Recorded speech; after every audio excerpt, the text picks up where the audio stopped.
Today we're looking at what I call sanctions, and we start with a song. Give me grace to follow, abundant grace to follow. Give me grace to follow. Your grace is enough for me.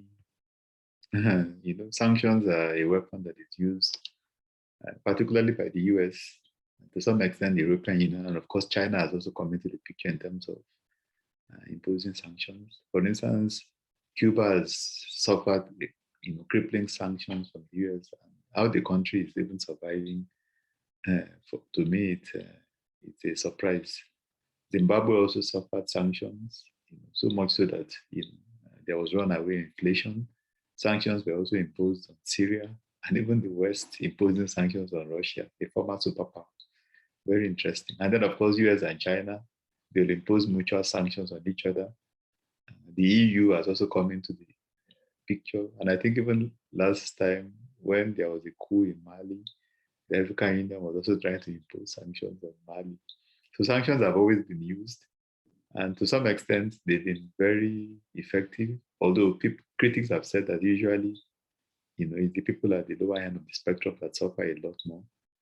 Those that are in real political power, economic power, usually they're not too much affected by the sanctions. So at the end of the day, those that are less privileged, suffer a lot more. But even in scriptures, there are also examples. One example is found in Jeremiah 52, verse 4. Now it came to pass in the 9th year of his reign, in the 10th month, on the 10th day of the month, that Nebuchadnezzar, king of Babylon, and all his army came against Jerusalem and encamped against it.